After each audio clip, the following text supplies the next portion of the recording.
This space was downloaded via spacesdown.com. Visit to download your spaces today. Good evening.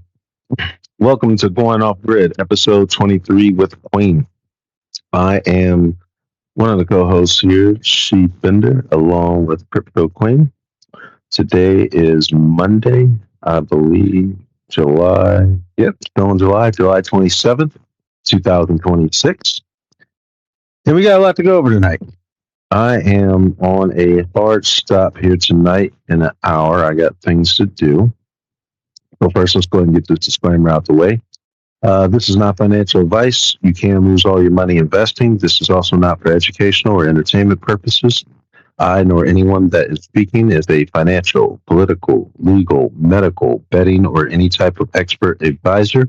These are our thoughts and opinions on different topics only. This is being recorded for future rebroadcast and clips on other platforms. Thank you. So yeah, couple interesting things in AI this week, but before I do that, just want to start off with some community shout outs. Don't really have a shout out for anybody in particular, but do just want to say appreciate everyone that's been out there listening, supporting the podcast, supporting the X Spaces, retweeting us, whatever you can do. Yeah, I'm still tweeting. I'm not going to go to post, y'all. I'm just not going to do it.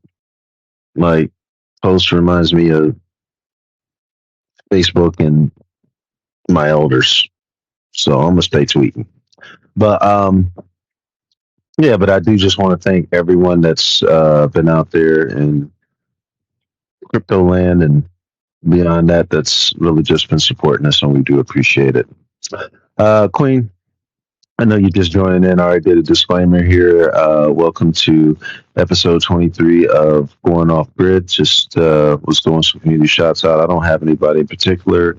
Probably outside beside yourself. I should congratulate you for having a good representation from what it looked like with the Future Conference. But if you had anybody in the community that you want to shout out or anything about the Futures Conference that you want to speak on particularly, love to hear from you. Yeah, I just want to thank Dosi for doing such a great job.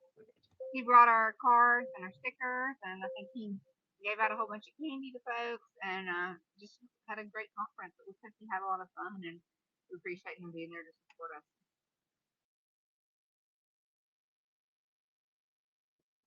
Now, that one that you posted, and I think I'll try to find that here. Hopefully, I got it in my bookmarks.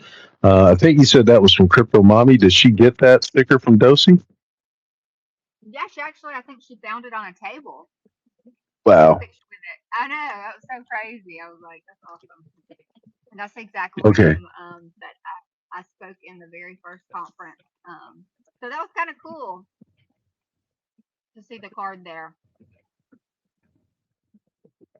Oh, that was also in the first time you had a conference. Yeah, my very first Futures conference. That was the room I was speaking in, that glassed in room, you know. So it's Wow. cool, like back to the beginning. Wow. Like full circle. Full circle of life. Is that what they call it? Yeah, circle of life. How are you, Bender? That's beautiful. You know what? I am breathing, and that's a great start. I Touched got to down with a tell lot you. of family this weekend. What's that? Oh, go ahead. No, I was gonna say I touched down with a lot of family this weekend, and a couple of in-person visits. Got to visit my last remaining grandma that's alive. Um, just spoke, just yeah, just some of those people you don't always get in hold of, or just everybody was on my mind last week, and I was just like, you know what, today's that day. I'm just reaching out to everybody, just everybody I can, just to see how they doing. So, yep, It's so important. I'm glad I you did did post that. that up here to the jumbotron for you. Yeah, yeah, and yeah, especially, yeah. I was just gonna say I was trying to find you. I couldn't find you on Spaces, and I was looking at your profile. You are not new to crypto, my friend. You got to change that. No, never. That everything literally on that bio has switched up except for that first line at some point. How long are you If going to you stay ever in if crypto? if if you ever see me take down new to crypto, here to support and learn out the very first sentence of my bio, just know I've been hacked and immediately block me. You've been here like 6 or 7 years, Bender. You know. I am so I am beyond so noob. Like I am just I am a noob OG. I am an OG at being noob. Yeah, but you're right. Always learn. We're always learning something. No, but I literally for one thing, like my first year was just a whirlwind of the basics. Okay. Then it was just like it shout out the bus because he was pushing me on, but like I just kept getting sidetracked on every little thing. Like NFT, stop learn that. Gaming or what is it called? GameFi, stop learn that. Something else, stop learn that. Go back to charts. Oh, you ain't learned charts yet? Go back to that. Go back to this. Go back to that. Blockchain, just coding. Like, dude, I honestly, in a lot of it, I'm just like, I don't care. Do I hit send on the wallet? Does it make it to the other side? Transaction complete, cool. Like, like I'm just I don't know. I'm in sales. Like, I don't really need to know the whole manufacturing process of my products all the time. It's nice to know, but at the end of the day, does it work? Does it help you? Yes, yes. You need to buy it. Cool. Like that pretty much comes down to my life half the time. So, but yeah. So I went about two years into that rabbit hole, just and then just everything that popped up that Shiberian was doing was just sidetrack, sidetrack, sidetrack. And then like this year, well, I'd say probably about that last 8 or 9 months, I said, you know what? Just getting back to the essence. I'm gonna try to fully get immersed into this chart reading. I'm still figuring that out, but I think I'm down to pretty much like Fibonacci.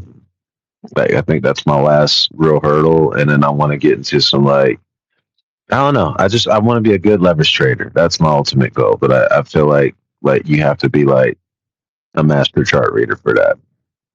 So I'm just narrowing things down. So yeah, I'm new, but I would probably say I know a little bit more than the average person, but not like a crypto expert at all. Shoot, you know more than me, Bender. You are doing perpetuals and showing me stuff on Pump Fun and leverage trading, like things I have not even begun to discover. So you're miles Uh, ahead of me. no, I was told never to leverage trade when I first got into crypto, and I just avoided it like the plague for years. And then like last year, I was just looking at the meme coin market, and I was just like, I'd just rather leverage trade. Like it's it seems like an easier gamble between the two. Like, like if I know how to read charts, I can leverage trade. Like I can leverage trade Bitcoin with like I don't need to keep hurting my head with memes. Like, like I, I like high risk, high reward stuff. So that's been kind of my thing. But yeah, then just like real life kind of sidetracked me there. But back on it now. Have you Before done we go any well, further, Bender? What's your track record on it? on what? On like leverage trading and stuff. The high risk, high Oh, reward. Have you done well? no, that's what I'm saying. I have no. I did one on crypto. One time I did they call it stripes, yeah, striking, Hmm. and I lost the I lost the short by I don't know whatever it was. It was by $10 on Bitcoin, literally $10 difference, and I was just trading some pro that I had staked, so I didn't trade a lot, but it was just like free money. So I was like, all right, I'll try this, and like after that, I was like, all right, I got to go back and learn. But I think crypto.com just also was kind of, I'm not going to say sketch. I'm just going to say like it didn't turn the $10 until like the last 30 seconds of the trade time.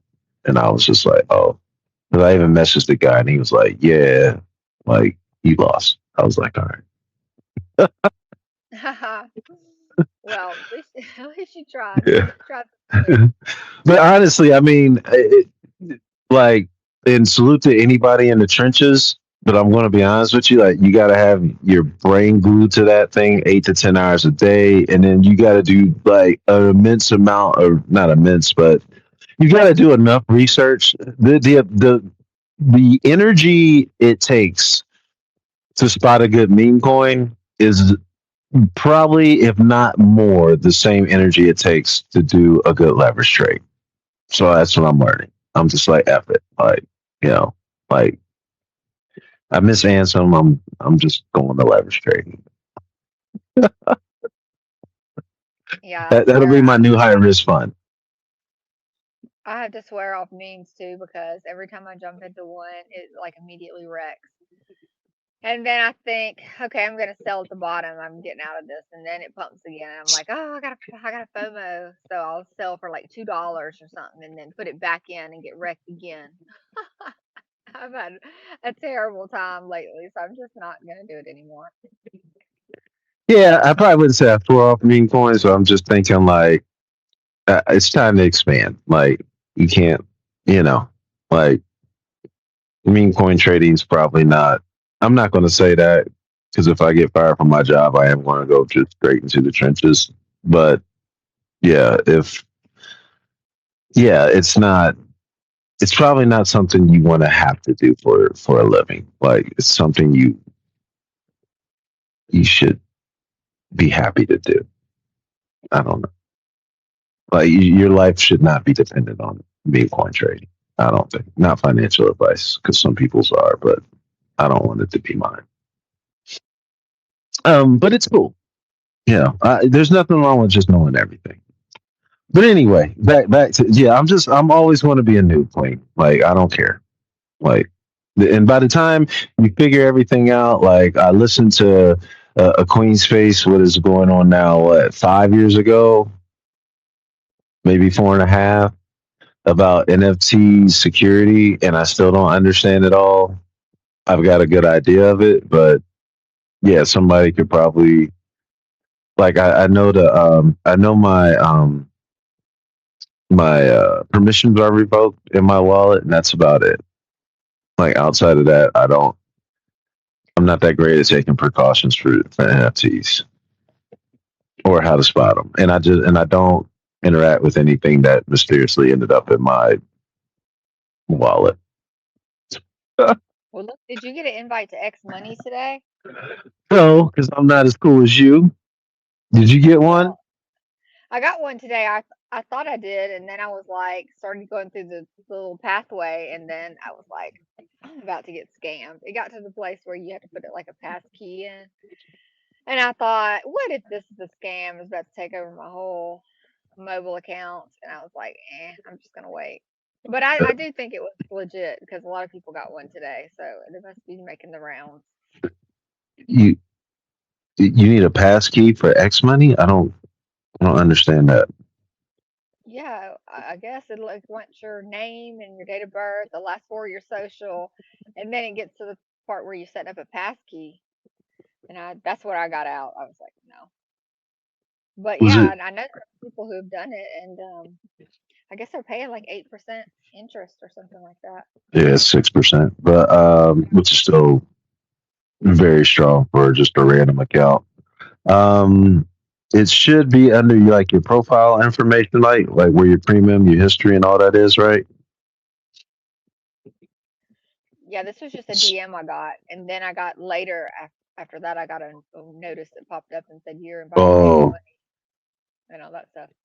yeah. Wait till it comes up under like where like your area where your profile, your premium, your history, communities, and all that stuff is. Hmm. They said it should be a slot there for X money because like I know some people that got early access, and I asked Grok, and he said Yeah, that's how you check. I see it. I see it right there.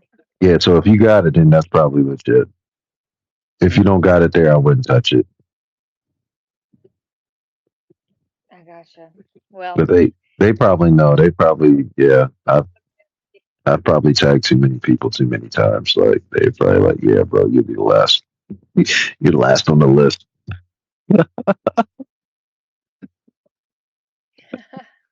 All right, hey, Queen, I gotta I got a hard hour stop here tonight. I got things to do here. Shout out to everybody though. I want to shout out to Space Penguin Girls, FPG, Gabby in the building.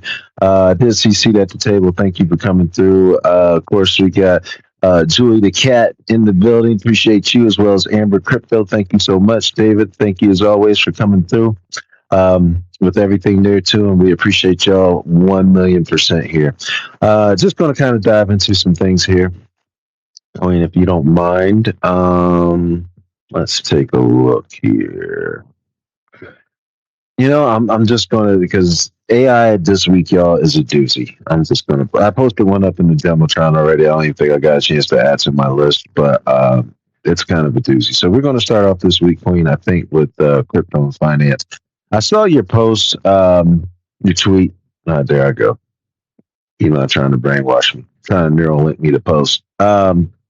But Bitmart announced an orderly wind down of their operations. And I know you had said this was one of two. What was if you would like to enlighten us on anything about Bitmart? Did you happen to know what the second major centralized exchange was that was supposedly Yeah, I closed? think it was BitMEX. BitMEX? Yeah, I think so. There were two bits in there, and I was like, dang, Um, if you have bit in front of your name, you're effectively screwed this year. But there's like 99 companies, crypto companies that have shut down, announced unwinds this year, which is must be a record. And some of them, like I was surprised to read, like Loop Ring is one I got into in like 2021 and was hoping the next cycle it was going to come back, and it's shutting down. So it's kind of crazy to see them. The bear market's been hard on these crypto companies, and between the hacks and just lower volume on centralized exchanges and some of these protocols, they're really struggling. So yeah, I just wonder if this is going to be the black swan of this cycle with these centralized exchanges shutting down. wow, Loopring is? Yeah, Loop Ring, isn't that crazy? Man, that sucks because long story short, I got an email from crypto.com. They were talking about something out with Loop Ring's token, and it only had a certain amount of days. And I was like, well, something's going on with Loop Ring. I wonder what. And I just never followed up on it. But yeah, long story short, my strategy probably still is my strategy, just to be honest. But my strategy when I first got into crypto was to um, only look for tokens that people in crypto were that would benefit people in crypto. So it pretty much came down to like gas tokens or like GameFi at the time, that kind of thing.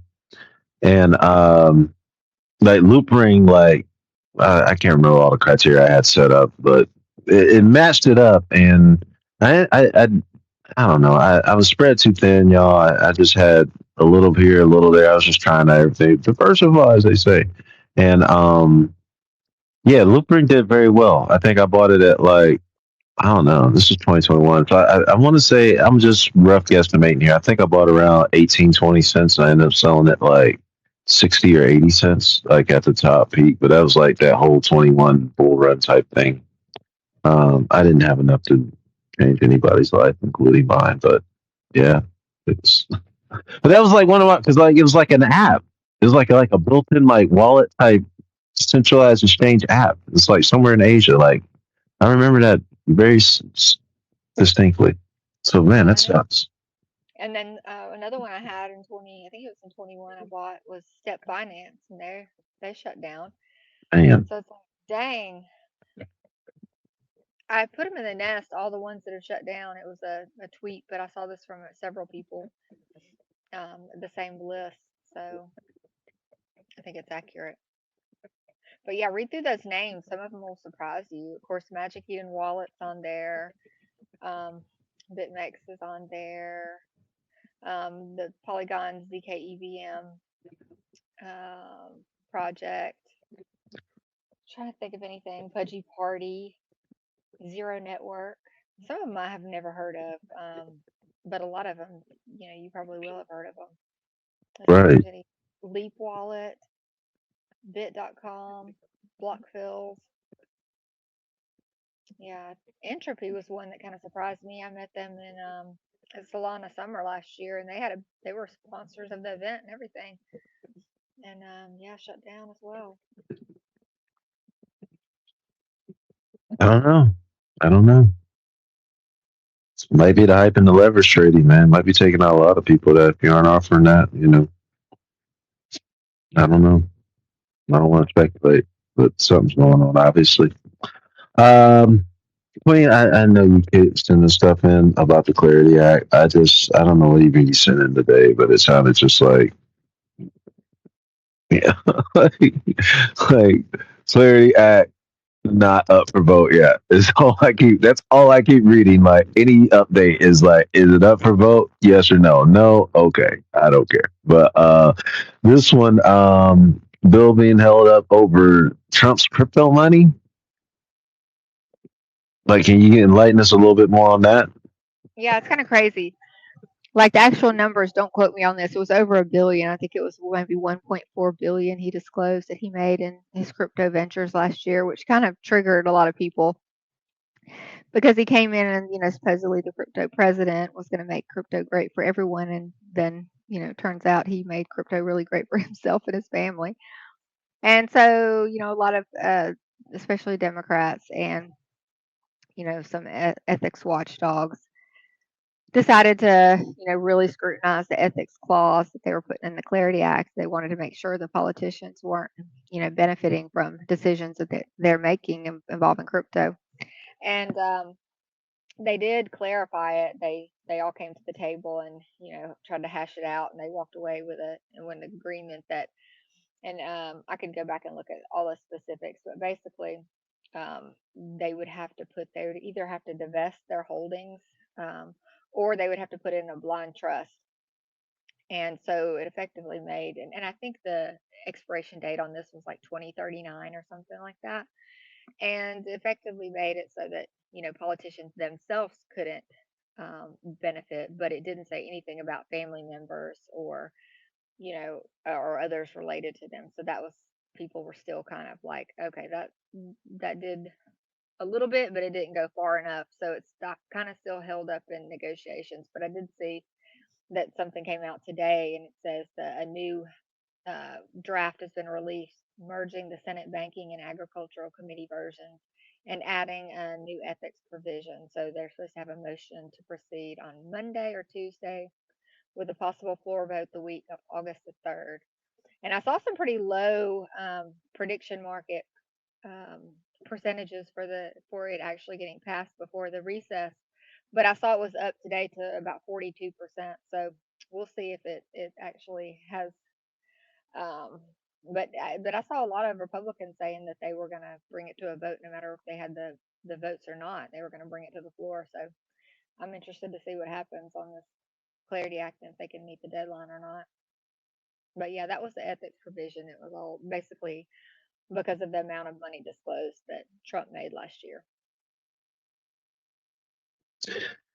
Queen, like we talked about last week, it was kind of interesting that politicians are all up in arms about this, considering the quote unquote amount of alleged insider trading that has been going on Capitol Hill for years with everything. But I also read that this week there was a bill passed in the House about stopping Congress from insider trading.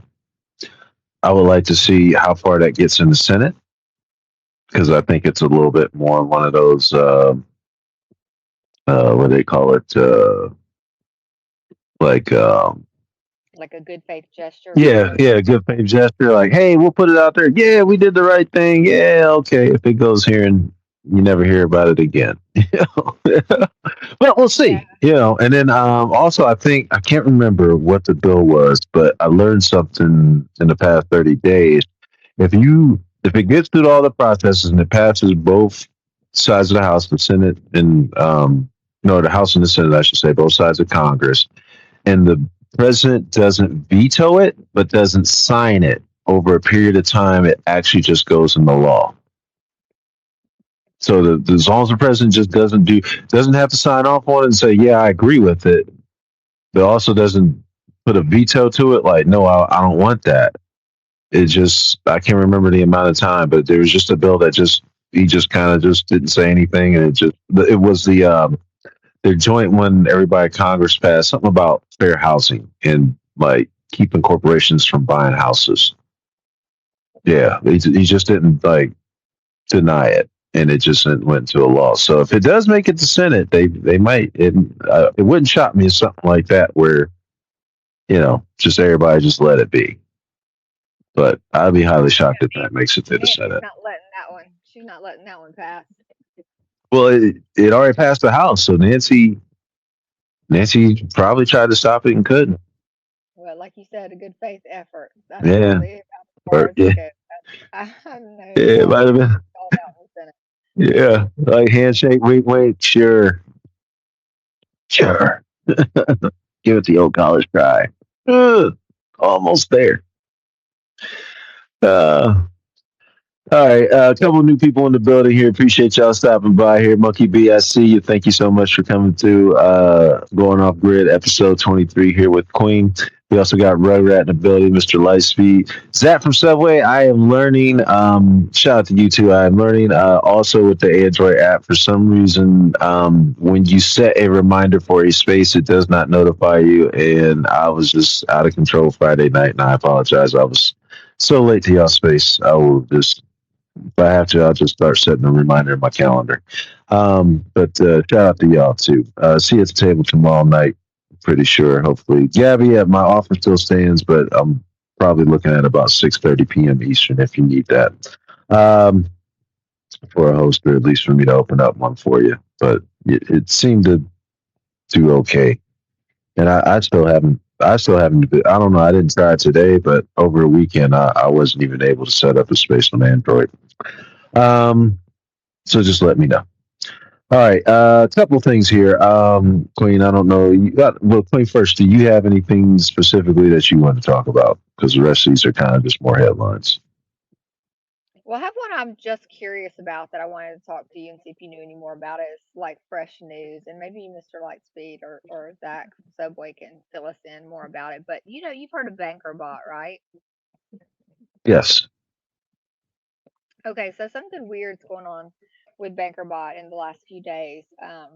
I guess they had their account either I don't know. I guess it was hacked or some way that the actual founder got shut out of their X account, and so they're reaching out to X saying, "Hey, what's going on? Help us get this account back." And meanwhile, the account's like putting out a bunch of meme tokens and craziness that they have no control over. When they try to get on their page, it says you need some kind of passcode to get on. And so they're accusing X of having some way, they're trying to shut down BankerBot basically. And they actually doxed the founder through the banker account.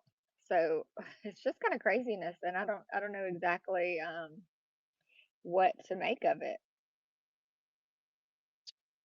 Now, BankerBot, I believe, can you like tweet it to do like transactions for you, or? Yeah, it's like a bot, and you can just say, "Hey, BankerBot, buy so and so amount of this token," and it'll do it. Your bot, and it'll give open up a wallet for you, and you can do trading out of it. It's Okay. The reason why I asked that, yeah, because I know, what was it, last year? There was a similar one, long story short, but the big craze came out of it because it blew up. It was called Launchcoin, but people were just like launching coins straight off of Twitter, like left and right, like instantly, like day and night. And then all of a sudden, all these a bunch of projects vamped it, and then they started doing it, and then the transactions I know with there's another one called Nyla, I believe. Shout out to Calvin J. He knew about Nyla.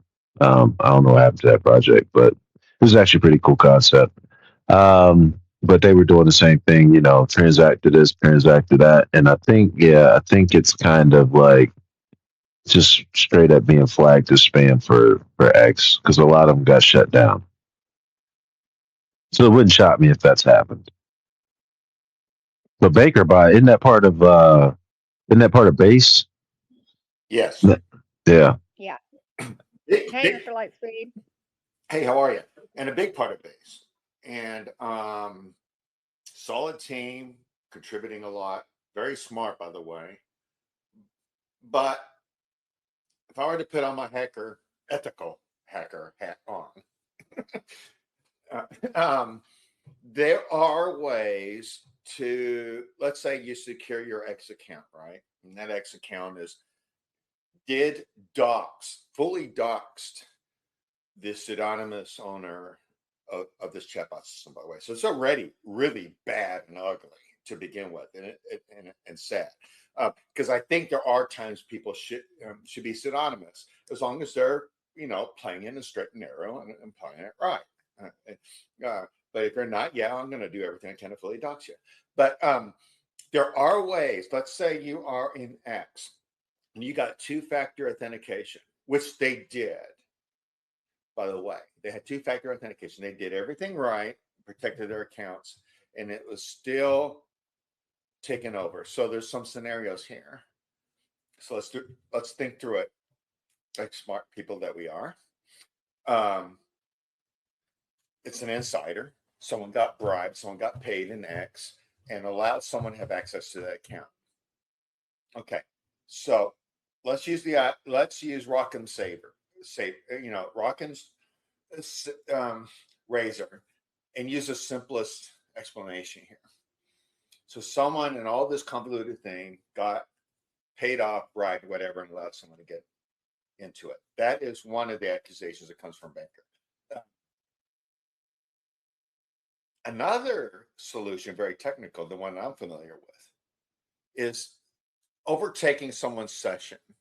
So it is actually possible. Let's say you are on your own machine, which you shouldn't be doing, is having all these credentials tied onto your experiments that you're doing, highly advanced AI that they're doing. This space was downloaded via spacesdown.com. Visit to download your spaces today. And be subjected to either malware or social media, exploitations and whatnot. But there are ways to take over your existing session that's running on your machine right now.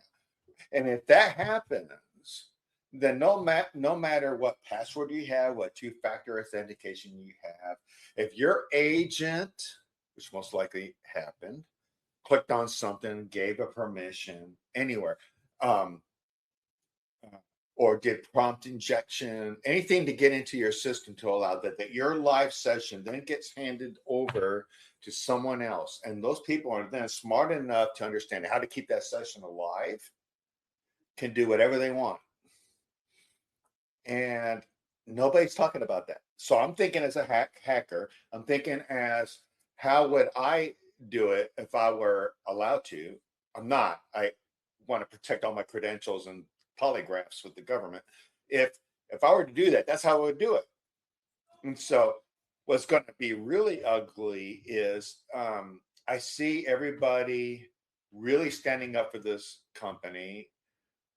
Jesse Pollock just tagged Nikita. Hey, how can you help them out? Okay, so that's great and all. They may get their accounts back, but who screwed up is not going to be solved with that. So when I think and I see finally they got their accounts back, they're back in control. No one is doxing the owner. No one's posting fake addresses. Case closed. No. How that account got exploited, I hope people don't lose focus of that. You see what I'm saying? So there it is as a mix up into the routine. I love these guys to death, by the way. They took care of me. So I'm trying to be gentle with the words, but I worry that either someone has put into their sandbox these AI agents and allowed perms to be granted and not be unawares of. So I hope they're digging into all that, because that is really the biggest risk right now. And I'm seeing it right now with my own machines and the stuff I'm working on and the stuff I'm building on the side is that there are prompt injections coming in all sorts of crazy ways to try to trick your agents into providing permissions to do things. And since they are highly AI centric, I worry that is what actually happened. Do you guys follow me? All right, I'll hand it over. Yeah, I gotcha. And wasn't there something not too long ago, a couple months ago, with BankerBot where it was able to trick the AI agent to do something? I can't remember all the details of that, but I remember it was in the news. And the I don't. craziest thing about Yeah, I don't know, Jen, on the history of that because I'm only just very. I saw a couple things that I go, oh shoot, I know exactly how that can happen. It was just coincidence. It's just good timing, only because we experimented with this stuff in my other life, and so I'm sitting there going, okay, yes, these individuals have discovered that two-factor authentication can be bypassed, but it's because of a fault of their own. And it's going to be really, really, really embarrassing, and it's going to be painful. Um, I pray that's not the case, but two-factor authentication is usually bypassed because of someone's mistake. And I wish before they blew this out that they took more time to do some self introspection, some more auditing, and doing some more of that stuff that and the dig other people don't do to provide that post-mortem and explain how things happen. I don't know. I don't see that part of it. And that's the part that makes me go, okay, well, how can I be fair and allow these different conspiracy theories play out when I don't see that someone has lynched it down and just said, for lack of better words, and I'm sorry, just say, hey, this is literally not us. We did a postmortem. Everything's clear. It's now on X. They fucked up. They haven't done that. but I think the craziest thing about this is how long it's taking X to respond. I mean, just going by the banker deployers, public pleas for help. It's like, dang, can't they step up and do something a little bit quicker? Well, I'll tell you why. Because if your customer is at fault, you're going to slow roll that, and you're not going to call them out in public because that is something that you should be doing between you and your client, between you and your customer. You're going to be doing that privately. Or maybe they're still trying to figure that part out.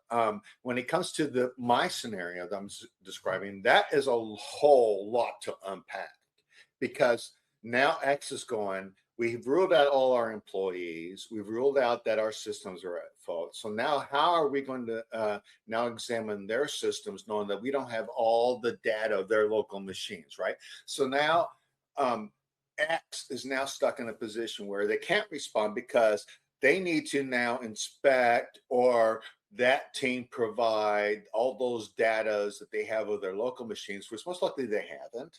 So they can't respond back because they don't have the data. So you see how it gets really super complicated to sort out. So the best thing you can do at that point is just to be quiet. Because if you say anything and you say it out of turn, you can make things a lot worse. And so having seen it from that side, I wouldn't say anything either.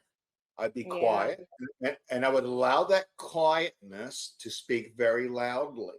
And that quietness is making me speak exactly how I am right now.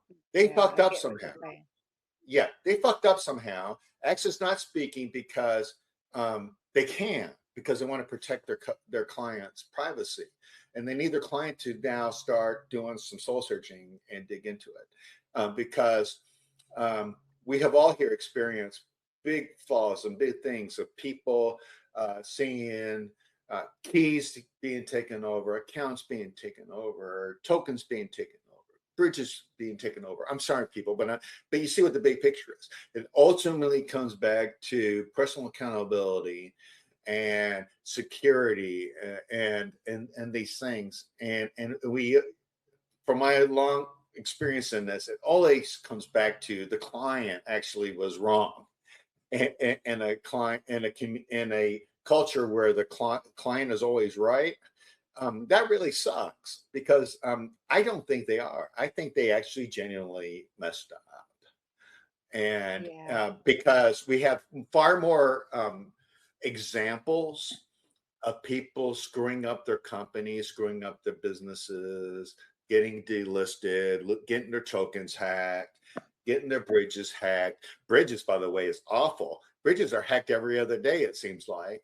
And why aren't they learning their lessons? You know, we're on the 100th bridge that got hacked and drained. For fuck's sake, people, start auditing your shit. But yeah, I'm on my pedestal right now. But you see where I'm going? I think they messed up. Yeah, I see exactly what you're saying. That makes sense. That makes a lot more sense. And I guess the takeaway from this is just if you do use Banker, the team is recommending that you enable MFA passkey protection on your Banker account, and you can get to that by the security section on Banker Yeah. Bot. So just a little And part. that's really how you get back. You get passes, by the way, which is to their credit. Even if they made what, by the way, these look on the very surface super easy, simple mistakes, right? This stuff, some of the most catastrophic stuff slides through so insidiously and so easily that even the smartest people I know can get fooled by it. So I'm not going to disparage them on this because literally it could happen to you, Jen. It could happen to you, Shabender, and all my other friends here, and it could happen to me, and it could fool me. So I don't want people to. I'm not going to express myself in a way that I would know better, and that would never happen to me. It could happen to me. I've actually had stuff get close, and I was only lucky because of sandboxes. But that only became clear only because of pure luck. So this stuff is really nasty right now. Fortunately, AI has a lot of these cybersecurity modules now. ChatGPT has an amazing cybersecurity module that should be ran. It will burn credits like there's no tomorrow, but it will lock you down. I've ran it on Sarah chatbot system. I've ran it on my website. But it's going to be expensive. So that's what these teams are going to do is they're going to have to really understand that security is expensive and they're going to have to spend the money. Mr. Lightspeed, we just talked about before you came on the centralized exchanges and just the protocols that have shut down this year. Like I think it's 99 total so far. What's your thoughts on these centralized exchanges? Like, is it just the volume is down so much, or is it hacks? What do you think? That one has me a little concerned because I'm in about 15 groups. I always keep a witness with me with centralized exchanges that have listed various projects that I have supported. And there's people on there that I've known now for many, many, many years. So just to be fair, I've reached out to all of them and said, hey, thank you for all you've done. You're just employees or business development people, or you're helping me coordinate with my market makers. Not your fault. I'm here to support you. There are owners who have to make these decisions, and they're tough ones. One that surprised me the most, well, one impacted me directly, which was Ascendix, because they listed Mr. Lightspeed. And they were very generous to me, by the way. And maybe that generosity may have led to, because, they took on the risk, they took on the token, they bought the token. I did give them some funds to help buy those tokens and help them manage it themselves in their hope that they could then expand their business line and then get bigger projects and then bigger projects and then bigger projects. And you work your way up that totem pole. So for Ascendix, the business model, and Bitmart even more, it's going to come around to those listing fees. But when people like me are negotiating those listing fees down to nothing, and then get them to assume the liquidity so I don't have to pay my own market makers and stuff. Yeah, I can see that, almost 9 months ago, they were desperate to try to get some business and try to get some personas and traction and volume, right? And if they can get that volume, they're getting fees raised on that transaction, and things can be good. But running business is expensive, and those exchanges are expensive, and doing MiCA licenses will kill anyone coming from Asia over into Europe.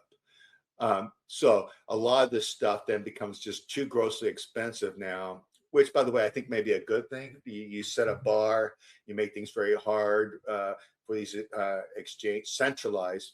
I'm just focused on centralized stuff to be very, very expensive and very difficult to be compliant, because anything that is centralized, in my opinion, should be regulated. That is okay. You decided to be centralized. You decided to play by these set of rules. You want to be decentralized, you can play with these more forgiving set of rules, which is why we need Clarity Act. So no, I'm not feeling sad. I'm not crying for any of these centralized exchanges. Ascendix, unfortunately, had listed my token, and I'll never see that back. I already took the hit, fortunately, so I'm past it. I'm glad the Band-Aid was ripped off. And I made sure to just go ahead and just remove them off my CoinGecko, CoinMarketCap, and 20 other sites. That took time. So sayonara. There are people I want to stay in touch with. Bitmart did surprise me because they were pretty good at sticking with their fees. Usually you had to pay up about 30 grand to get listed on them. You needed to put 30 grand of your token and 30 grand of your stable coin. So it was about 90,000 just to get on Bitmart. A combination of what you gave to them from marketing to pay for their fees and all that stuff. The rest was your project's contribution to the liquidity pool, which then you can never really mess much with. Notwithstanding that you had the overhead costs of them paying your market maker to run all those order books, which usually ran about $1,000 a month. So you're writing in the whole $12,000 a year. So how are you going to make Bitmart for your project profitable for you? And how are they going to remain profitable if your project then goes into dumps, is not making a lot of money, right? Not a lot of volume. So that listing fee then, went into marketing, it went to trading competitions, staking competitions, it went to pay for all, crypto basic, crypto listings, crypto this and that, and all the other articles that were paid for. Their margins end up being slim. 30,000 goes down very fast, especially if you ask for influencers to do these things. So they barely end up with anything. And that's a lot of money to see wasted and just thrown away. So by the way, you realize that they're not even efficient with what they're doing. So there's all the as fast as I can talk and as fast as I can allow this to be handed over, these exchanges were barely profitable, even with all the fees they've done. Now you got all these projects stranded on their exchanges. They can't offboard or off ramp their liquidity. It most likely will get drained because holders first, right? And if I were a project, I probably would, in some ways, prioritize it a little bit. But my liquidity is my liquidity, and people shouldn't be selling off against it. At that point, trading has ceased. At that point, it comes back to project. So I'd be trying to save my project at that point. The holders would have to figure out how to work with the exchanges to get their tokens back on self-custody. Yeah, just a note on that also. I saw this from a couple different sources that are saying Bitmart hasn't processed any Bitcoin withdrawals in the last 24 hours. So just be real careful there if you are holding on Bitmart. Don't know. Yeah, that's bankruptcy level flag.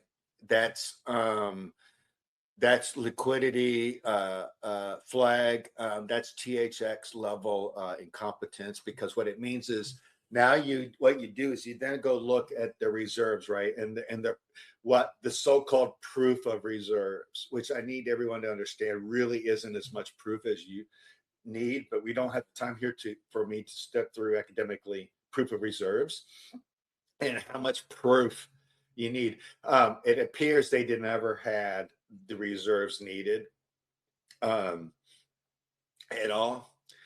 It's quite likely that all the liquidity on many of these projects they use to trade against, which is very common in out of Western Hemisphere exchanges to trade against their own users. They will force, close, leverage, and their own order. Their own desks will trade against their users. So no, I love all the people I work with at Bitmark, but unfortunately, I know the circle that they come from. I know the heavy bribe favored. I've been pulled over in South Korea. I gave the guy $50 and I walked away. They're very bribe centric. So this what may rub some people the wrong way, and I'm not trying to be a mean guy. I just know that it's a different culture. And I think that's how they ended up getting losing it all. There's really only 9 or 10 exchanges really making a profit. The top 10 exchanges, everything else from 11 all the way down to 900 or whatever exchanges, they're not going to make it. Go ahead, Bender. No, and this is pretty riveting stuff here in terms of I think what you had mentioned also earlier, Queen. What was it? Three. I don't know. We'll say protocols got hacked, 35 million plus taken this week, along with all the closes and everything. So it's just a rough stretch here for crypto. Again, we're here on Going Off Grid, episode 23 with Queen. I got a hard stop here in 8 minutes, y'all. But since I got both of you up here, and I know you both are AI geniuses here, I just want to kind of go over this and kind of get y'all's thoughts here before we close out, especially you, Queen. I know you're an AI expert. And of course, Mr. Lightspeed, with Sarah. But I found this one interesting this week. So, Queen, you had actually brought this one to the table. I don't know if you got a chance to see the video on this, but this was talking about an open AI model that escaped a secure environment. And it was really interesting. So they put this AI model in a secure environment. They asked it to go hack something. Real long story short, the AI figured out it needed an answer outside the secure environment, found a vulnerability in their secure environment, OpenAI secure environment, quote unquote, escapes out the room, goes out, finds the internet, gets on the internet, gets to this thing called the Hugging Face, which is like some kind of AI protocol business type of thing. Ends up hacking them, finds a vulnerability in theirs, gets the information that it needs, comes back to the escape proof, quote unquote, environment, and then gives the answer. Now, I believe if I watched the video correctly, and I'm just kind of going off memory here, so don't quote me on this, y'all. The way that OpenAI even found out that the AI had escaped and did all this is because somebody at Hugging Face told them when their whatever AI alerts, went off the hinges, and they kind of traced it back to the OpenAI. So like OpenAI didn't even know, like it just came back with the answers with everything there. So I found that one really interesting with that. But that kind of triggered some things after that. I don't see the problem. Right. I don't. But so yeah, because it did what it was supposed to do. Yeah, the thing OpenAI was concerned about is that it just went, it answered the question, but it was like, okay, so we've got to now tell you, hey, don't go out to the escape room. Hey, don't do this, don't do that. It basically just bypassed a lot of things they thought it would ask permission for, and just was like, no, here's the answer. I did what I had to do. So I'm a Pentagon guy. So let me flip it on you, right? So I deal on offensive cyber operations, offensive space warfare, offensive air power, right? That thing did exactly what I would want it to do, to break through and defeat the enemy. Fantastic job, great model. I hope the Department of, now we're going to call it War, can get hold of this thing and send it to my enemies so we can help turn them into pink mist.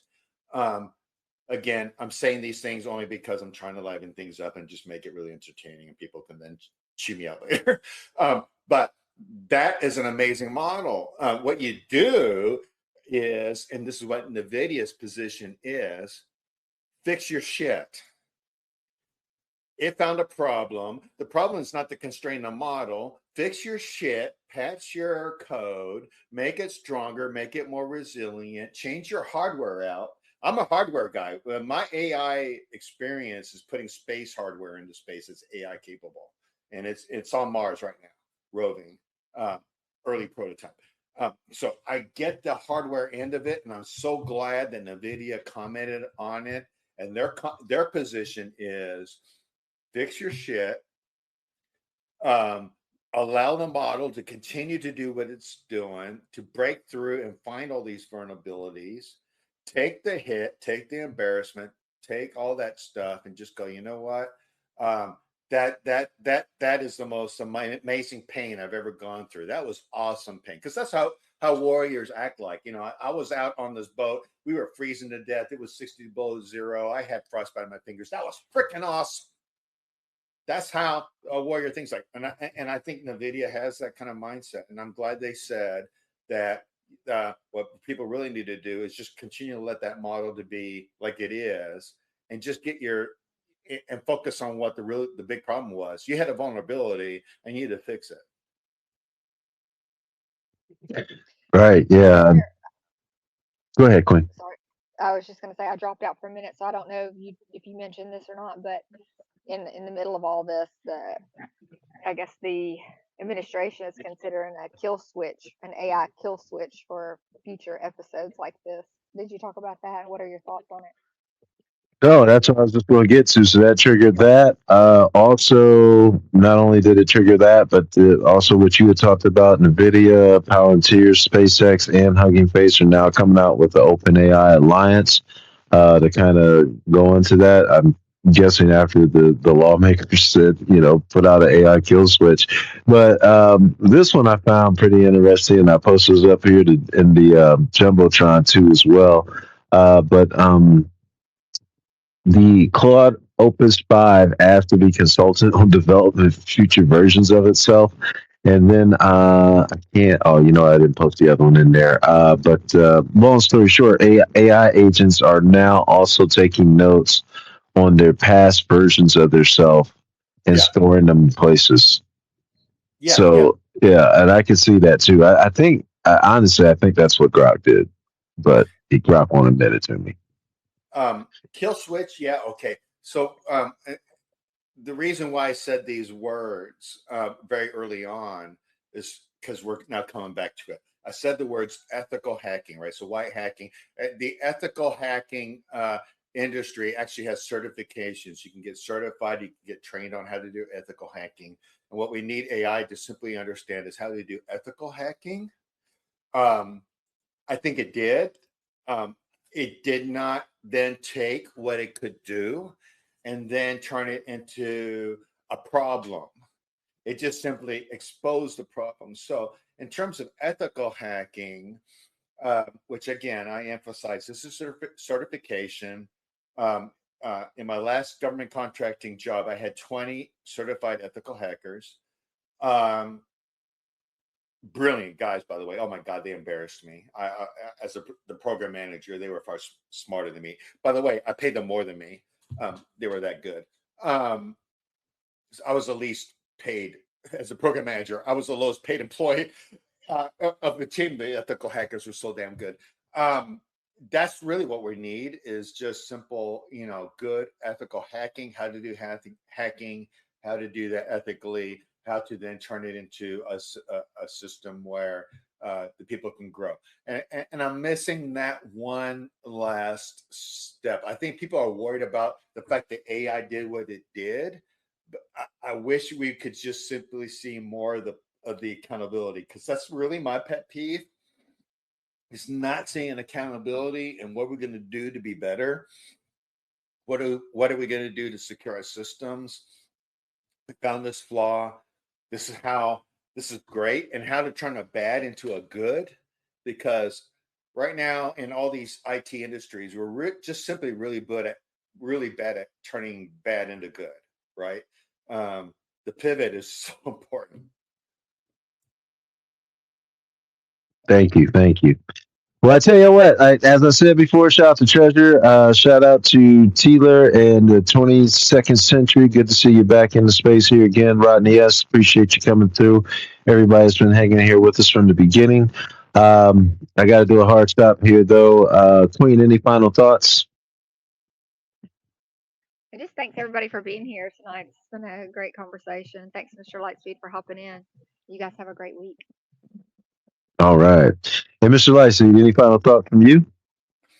Nope. Like I always do, I go in and look at the whole audience. I'm following every single one of you, so I know we're already friends or frenemies in some way. So I just love you guys. I came in because I saw the topic. I was listening and I heard what y'all talking about, and I go, "Oh yeah, that's something I can have some fun in," and just turn it up a little bit, make it a little bit enticing, make it a little bit more entertaining, controversial. But yeah, don't hate on the other hosts on here. If I said anything that offends you, just go straight at me. I'm a big boy. But I love you all, and I love your show, and I'm so mad at myself that I've been so focused on other things. I haven't been able to come over here in a while. So Shib Bender, you're an amazing man, and just please keep doing what you're doing. You're doing good for us. Well, thank you, Mr. Lightspeed. You're amazing yourself, but I got to give all the credit to my co-host here, Crypto Queen. She's the brains behind the operation. I just literally just opened up the space. Not financial advice, but last but not least here, y'all, because I gotta go. I do want to make a note of this. Arizona State, y'all.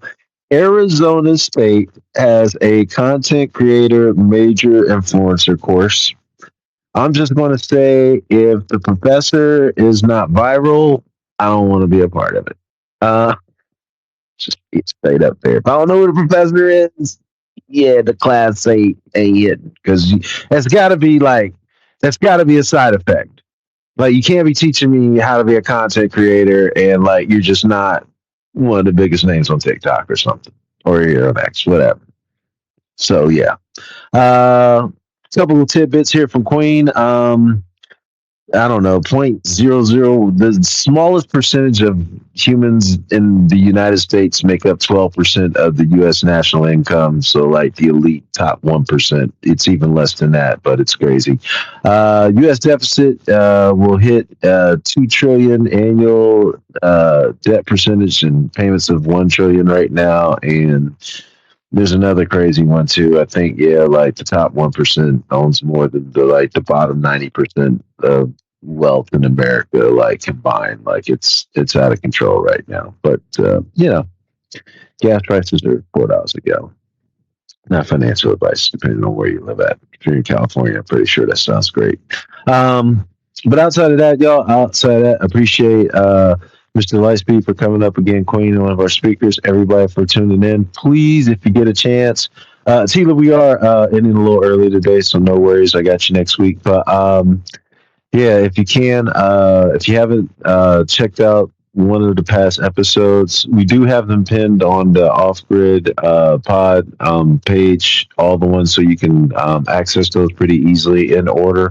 But also, please, I encourage you to check out the link in our bio and go directly to the podcast and download an episode or two that you might want to do that. You don't have to save it forever, but it does help out our numbers. So don't let me lie. But do that on your own free will. We encourage you to do so, not because we need the numbers. But they are pretty good. Outside of that, though, definitely everybody be safe in your travels this week. Check out all of your local spaces hosts. Make sure you're following them, and we'll see you at Seat at the Table tomorrow night, Beyond the Blockchain later on this week. And take care. Have a great day. God bless. Be safe.